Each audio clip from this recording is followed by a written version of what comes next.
반갑습니다. 오늘은 생명과학2에서 뒤쪽 부분에 있는 생물의 분류에 대해서 얘기를 하려고 합니다. 오늘은 분류학의 제일 처음 내용부터 할 예정입니다. 자, 생명과학2에도 나오지만 고등학교 과정에서 거의 분류학은 처음이 아닐까 하는데요. 이 분류학은 일반 생물학에도 그리고 또 나중에 식물학에도 또 그리고 동물 분류학에도 나오니까 오늘은 그 기초입니다. 오늘부터 저와 함께 또 열심히 공부해 봅시다. 자, 제일 첫 번째는 분류에 대해서 이야기를 좀 해야 되겠죠. 자, 분류에 대해서 얘기하면 그렇게 나누는 겁니다. 이제 우리는 지금 나눌 거야. 얘는 어떤 동물인지, 얘는 어디하고 비슷하고 유사한지, 유사한 것끼리 묻고 하는 것을 우리는 분류라고 하잖아요. 그런데 분류라고 하니까 단순히 그냥 이렇게 말하지 말고 우리 여기 생물 분류의 방법을 가지고 분류에 대해서 얘기를 해보도록 하겠습니다. 가장 대표적인 생물 분류의 방법 제1번. 자, 1번을 뭐라고 얘기를 하느냐? 인위 분류라고 얘기를 합니다. 여기 인위라는 말은 인간 위주로 얘를 분류하는 겁니다. 그 생물의 기본 바탕이나 뭐 얘의 뭐 이렇게 유사성이나 이런 것보다는 인간이 봤을 적에 인간 위주로 얘 둘이는 물속에 사네? 물속에 사니까 같은 동물로 묻자. 아니면 수중생물 이렇게 말하는 거 있잖아요. 수중식물 이렇게 말하는 거. 그리고 또 어떤 애 같은 경우는 풀 뜯어먹고 사네? 초식동물 이렇게 말하는 거. 그리고 또 우리 사람한테 약이 되는 식물이네. 약용식물. 이렇게 우리 인간 위주로 우리 인간의 이해관계에 따라서 얘를 분류해서 이름을 지은 것. 그것을 갖다가 인위 분류라고 얘기를 하겠습니다. 자, 이렇게 인위 분류는 가장 중요한 점이 인간과의 이해관계, 즉 그리고 인간 위주로 얘를 분류했다는 겁니다.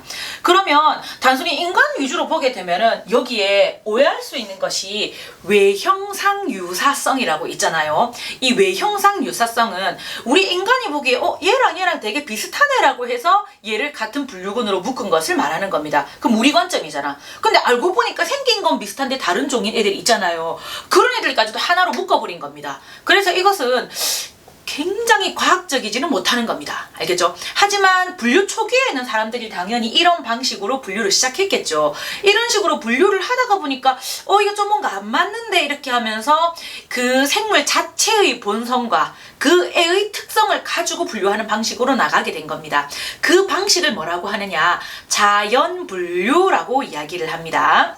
자, 여기에 자연 분류라는 표현을 썼습니다. 방금 말했던 우리 인간 중심으로 가는 게 아니라 그 생물 중심으로 그 생물의 그 특성을 중심으로 분류하는 방법을 자연 분류라고 얘기를 하는데요.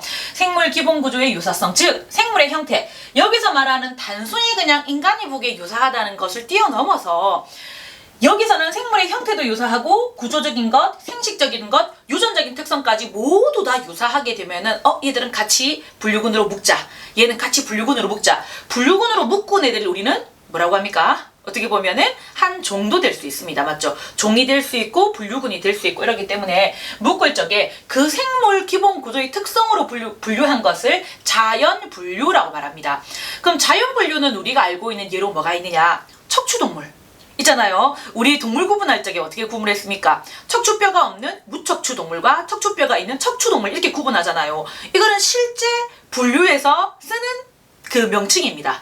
그리고 또 우리 뭐가 있습니까? 종자식물 이런 말이 있잖아요. 맞죠? 종자식물 이 말도 여기 쓰는 겁니다. 그래서 우리가 뭐 계문, 강목, 가속종이라고 분류를 세울 적에 거기에 해당하는 그 무리들의 이름 있잖아요. 그 무리들의 이름은 다 자연 분류에 들어갑니다. 그래서 얘보다 훨씬 더 얘가 좀 더 과학적이다 라고도 볼 수 있겠죠. 그래서 얘는 유전, 방식, 그리고 얘의 또 외형상의 특징 이런 것들까지 다 고려해가지고 묶은 것이기 때문에 우리가 쓰는 분류군의 가장 중요한 분류 방법이 되겠습니다. 자, 그러면 끝인가요? 아닙니다. 세 번째 하나 더 넣어야 되겠습니다. 자, 여기 계통분류라는 말을 썼는데요. 계통이 뭐예요? 이 얘기를 하면 여러분 계통은 다르게 말하자면 이겁니다.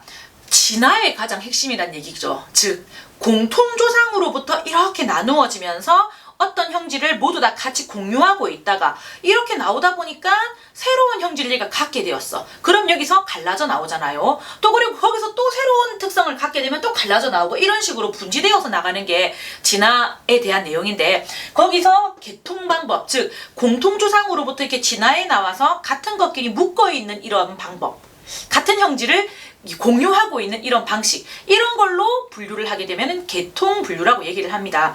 그러면 개통 분류하면은 우리 그 개통수 가지 모양 있잖아요. 공통조상에서부터 이렇게 나오고 가지가 나오고 이런 거 있잖아. 이렇게 설명하는 방법은 개통 분류가 되겠습니다. 그래서 진화의 중심으로 얘기할 적에는 개통 분류를 얘기를 하겠죠. 이 중에서 뭐가 제일 어려울까요? 자, 일단 이거는 쉽습니다. 그리고 책에서는 이 얘기를 안 하겠죠. 맞죠? 이거는 그냥 인간 중심으로 얘기를 한 거니까. 우리는 지금 우리 중심으로 보고 있기는 하지만 생물의 본성 중심으로 보게 되면 자연 분류가 가장 우리가 생물들을 분류하게 되는 기준입니다. 그런데 최근에는 진화 중심으로 얘기를 하는 게 많이 나오잖아요. 개통수 이야기를 하면서 단개통, 측개통, 자매군 이런 얘기 나오잖아요. 그런 얘기 나오면 다들 개통 분류로 걔들을 분류했다는 겁니다. 그래서 진화의 관점에서 공통조상으로부터 나간다라고 하면 무슨 분류? 개통 분류, 이렇게 되는 겁니다. 알겠죠? 그래서 분류의 방법은 이렇게 3가지가 있습니다. 근데 선생님은 이 중에서 여러분이 자연 분류를 가장 머릿속에 기본 바탕으로 깔고 가야 된다고 생각을 합니다. 왜냐하면 개통 분류는 진화의 관점이기는 하지만 그 생물 자체를 가지고 여러 가지 특성을 가지고 걔를 분류한 거기 때문에 여러분이 배우게 될 용어, 그 생물의 무리, 그 이름들 같은 경우에서는 자연 분류로 붙였기 때문입니다. 알겠죠? 그래서 우리는 생물 분류에는 3가지가 있습니다. 자, 2번째는 그러면 그런 분류 방식으로 묶은 분류군들 있잖아요. 그 분류군들 얘기를 하게 되면 결국 가장 기본적인 분류군, 그 기본적인 분류군을 우리는 뭐라고 얘기를 하느냐? 종이라고 얘기를 합니다. 종. 그 종이라는 것은 우리는 무슨 종이 있다라고 할 때, 생물을 분류할 때 가장 기본적인 그 무리, 분류를 단계를 우리는 종이라고 얘기를 하는데요. 들어봤죠? 개문, 강목, 가속, 종. 가장 큰 게 개. 지금 현재는 개가 아닙니다. 지금은 개보다 더 높은 단계, 영역, 도메인이라고 하는 게 지금 하나 더 나왔죠. 도메인이 나왔지만 일단 제일 큰 단계에서 가장 기본 단계, 제일 작은 단계로 내려오게 되면 생물을 분류하는 가장 작은 기본 단계는 바로 종입니다. 그래서 같은 종이다 아니다라고 하는 그 종에 대한 얘기가 되거든요. 자, 그러면 종이라고 하는 개념을 정의 한번 해봐야 되겠습니다. 맞죠? 그러면 첫 번째 종에 대한 개념은 누가 얘기를 했을까? 분류학의 아버지가 누구신지 압니까? 자, 분류학의 아버지는 바로 린네라고 하는 학자가 되겠죠. 이 린네는 생물들을 연구하다가 딱 보니까 얘랑은 형태가 되게 유사한데 얘랑은 이게 몇 개고 이게 몇 개면 얘랑 같은 애가 아니야 라고 하면서 형태적으로 유사한 것끼리 같은 종으로 묶었습니다. 알겠죠? 그래가지고 이 린네는 제일 처음에는 생물을 분류를 했는데, 그러면 단순히 형태를 보고서, 형태가 사실 기본이죠.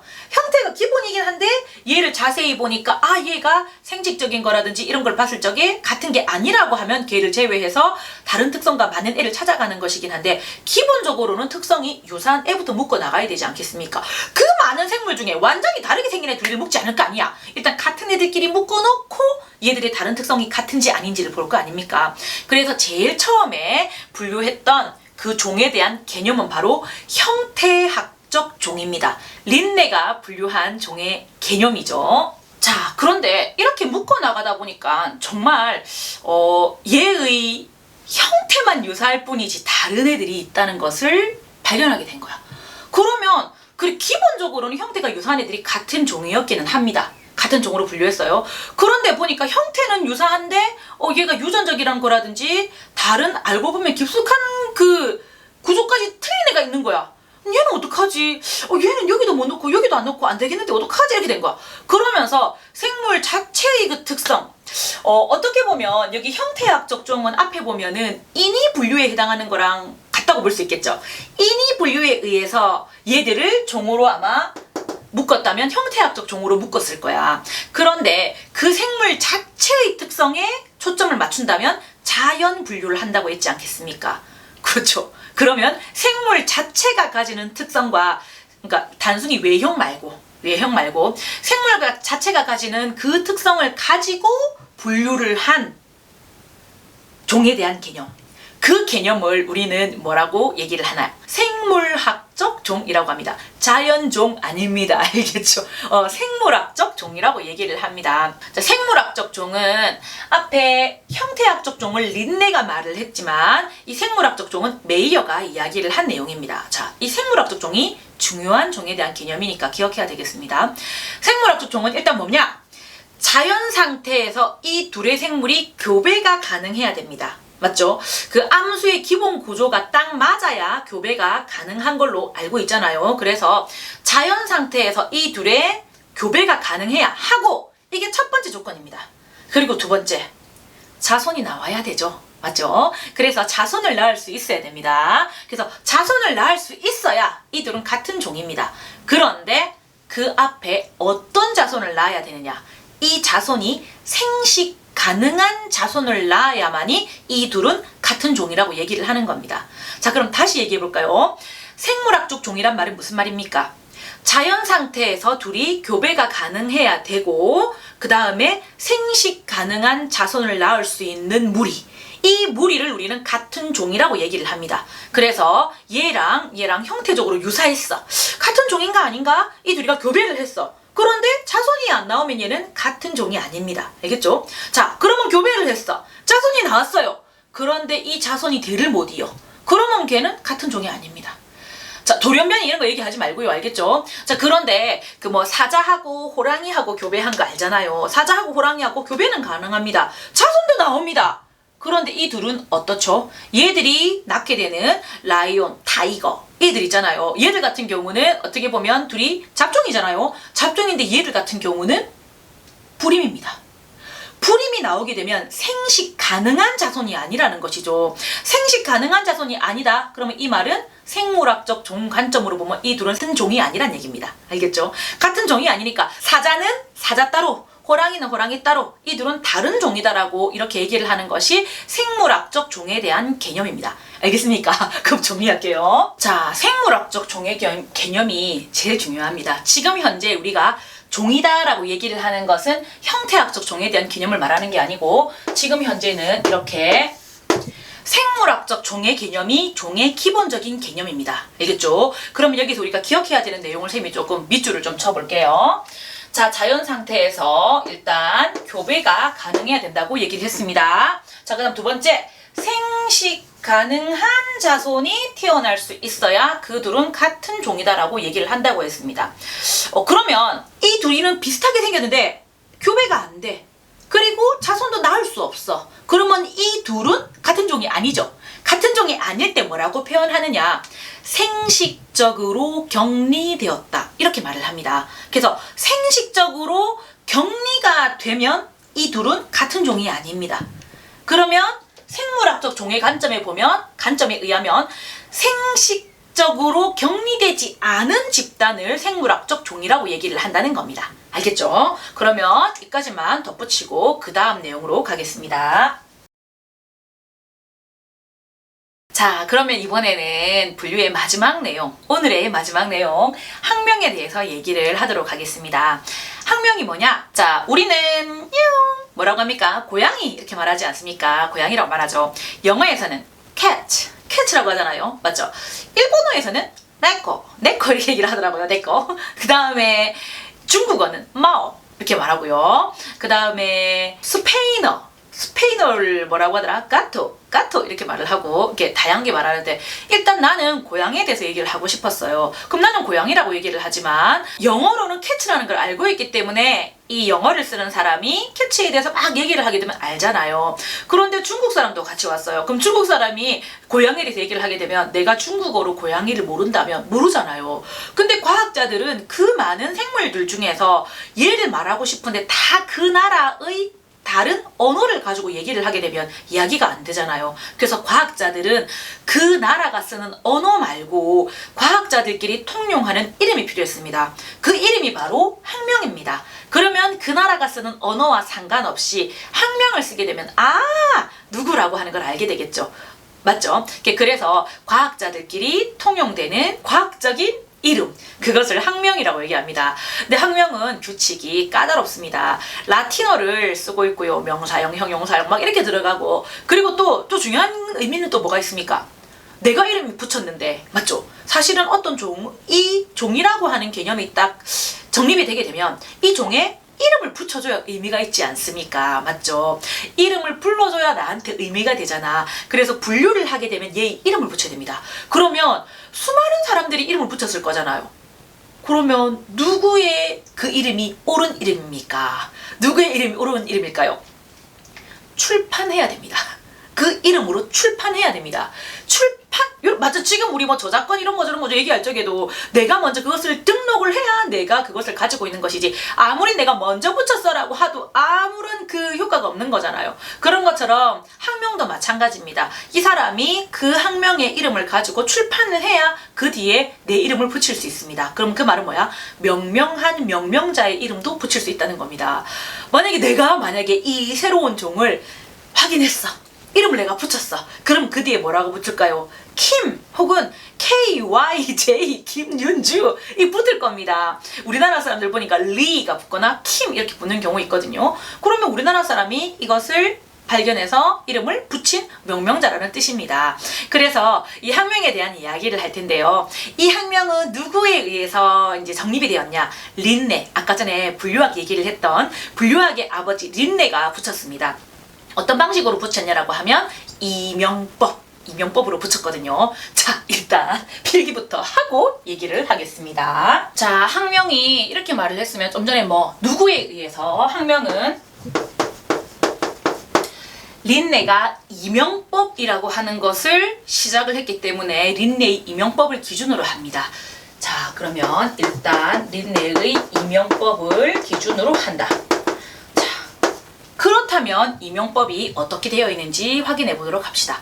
지금 현재는 이명법 말고 삼명법도 있기는 하지만 기본은 이명법입니다. 이명이라는 말은 귀 아니야. 두 개의 이름을 쓴다는 것이죠. 두 개의 이름이 뭐냐고 하면은 일단 제일 첫 번째 이름 두 개에서 첫 번째 이름은 속명입니다. 속이 뭐예요?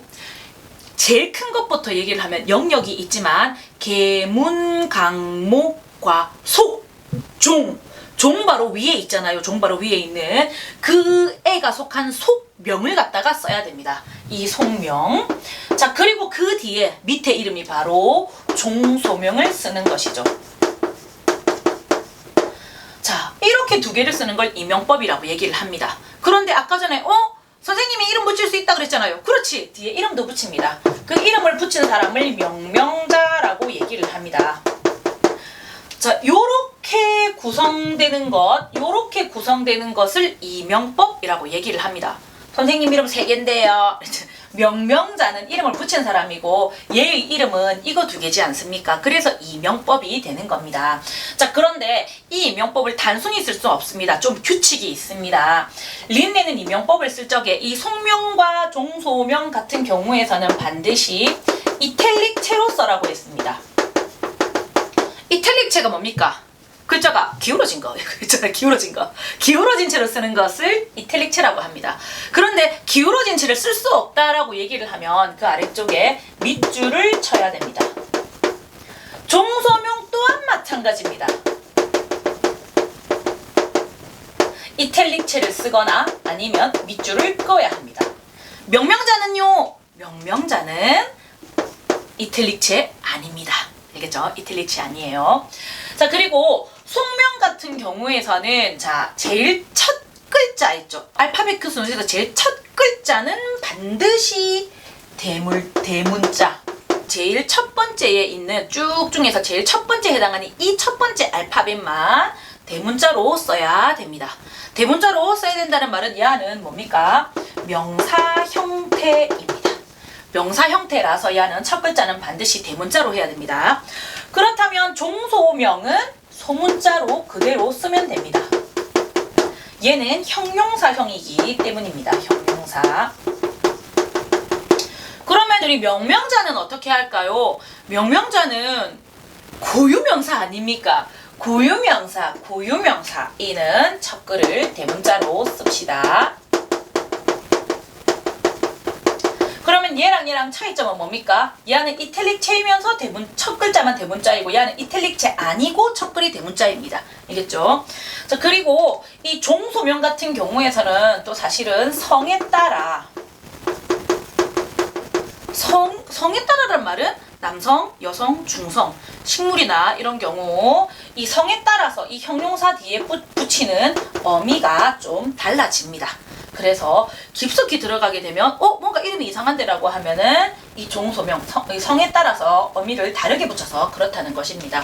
일단 이명법의 기본은 이렇게 됩니다. 알겠죠? 속명, 종소명, 명명자 이 둘은 반드시 이탈릭체나 밑줄을 꺼야 하고 얘는 첫글이 대문자, 얘는 소문자. 얘는 첫글 대문자. 얘는 명상이고 형용사이고 이 명명자는 고유명사입니다. 알겠죠? 요런 식으로 쓰는 게 이명법이고 여기에서 하나 더 이름을 붙이게 되면 삼명법이 됩니다. 하지만 기본은 얘입니다. 우리는 기본 이까지 말면 되고 그리고 그 뒤에 명명자가 누구냐에 따라서 또 이름 복잡하게 붙입니다. 뭐 곱하기, 이 잡종 나오면 곱하기를 하고 무엇인데 일단 오늘은 여기까지 할 겁니다. 이게 기본이거든요. 이게 기본이기 때문에 여러분 이 명명법에 이것을 기억합시다. 자, 이러면 뭔가 좀 찜찜하죠? 왜? 얘를 우리가 확인을 한번 해봅시다. 우리 사람부터 한번 해볼까요? 사람의 학명이 있나요? 여러분 들어봤습니다. 호모 사피엔스 이거 있잖아요. 호모 사피엔스 뭐라고 붙일까? 린네 이렇게 붙이면 되잖아요. 자, 그러면 이것을 이 이명법의 규칙에 맞추어서 한번 써봅시다. 호모, 우리 사람은 그 뭐야? 호모 속에 들어가 있는 겁니다. 잠깐만 이렇게 써야 되겠죠? 맞습니까? 기울어져 있죠? 이탈릭체 썼습니다. 첫 글자는 대문자로 썼습니다. 이게 호모입니다. 자, 그 다음 두 번째도 이탈릭체로 써야 되고 이번에는 소문자로 쓰면 됩니다. 사피엔스 여기도 기울임체, 여기도 기울임체, 그리고 여기 첫 글자는 여기는 소문자로 쓰면 되겠습니다. 기울임체가 어렵다면 밑줄을 그으면 된다고 했죠. 그 다음에 호모 사피엔스 아마 삼명법으로 표현을 한 것 같습니다. 호모 사피엔스 린네 얘는 기울임체가 아닙니다. 그러면 우리 사람은 호모 속에 있는 사피엔스구나. 그리고 린네가 이름을 붙였구나. 이렇게 알 수 있습니다. 알겠죠? 자, 이렇게 그 이명법을 쓰는 방법은 이러니까 이 규칙을 잘 기억해서 보시면 되고 그 동물이 그냥 단순히 뭐 호랑이다. 근데 우리 알고 있는 호랑이는 뭐 벵갈 호랑이, 시베리아 호랑이 뭐 여러 가지가 있잖아요. 근데 걔들 같은 경우 이름이 다 다르겠습니다. 그 다르면은 얘는 그래서 다른 종이구나. 뭐 혹은 다른 속이구나. 이런 것도 알 수 있습니다. 그래서 기본적인 분류하는 이름은 바로 학명입니다. 이 학명은 린네의 이명법에 기초하고 있다는 것을 기억해 주세요.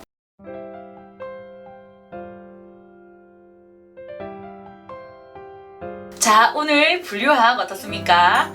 내용이 좀 복잡한가요? 하지만 여러분 오늘의 가장 핵심이 뭐냐고 하면 지금 현재 생물을 분류하는 것은 무슨 분류? 자연 분류 기억하시고 그 다음에 이 자연 분류에 근거해서 이 생물을 분류하는 그 종의 기준은 생물학적 종이라고 하는 것을 기억해야 됩니다.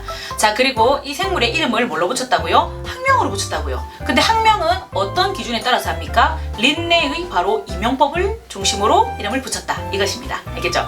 자, 그럼 다음 시간에 우리 뭐 할까요? 다음 시간에는 그럼 생물 분류해야 되겠잖아요. 내용이 많겠지만 지금 현재 우리 생물의 분류는 어떻게 된다? 선생님이 배웠던 분류와 여러분이 배우는 분류군이 다릅니다.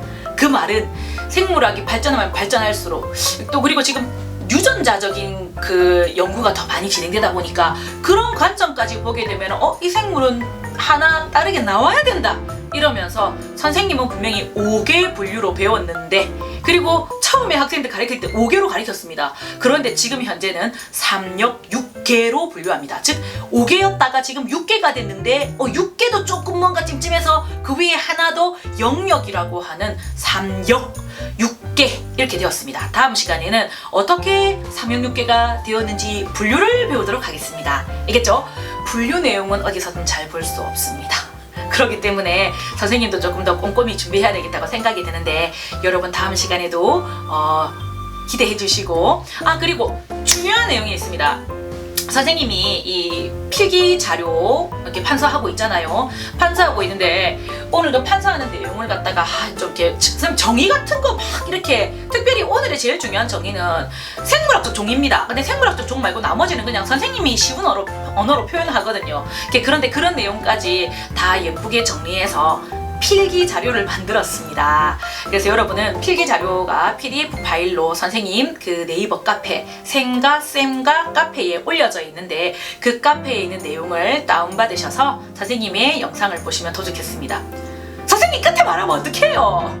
그러니까 더보기를 좀 보세요. 더보기에 선생님 정보를 놔두는데, 알겠죠? 그래서 아니면 선생님 영상 초반에다가 얘기를 할 거예요. 생가 카페에 필기 자료를 출력해서 확인하세요 라고 할 거예요. 그래서 이제는 선생님이 멤버십도 이제 이렇게 하고 있으면서 좀 더 노력을 많이 한다, 이런 관점이 필기 자료를 여러분에게 드리겠다는 겁니다. 그래서 필기 자료를 여러분이 출력하셔서 그거로 영상을 보시면 좀 더 좋을 것 같습니다. 알겠죠? 자, 오늘도 정말 수고하셨습니다. 안녕!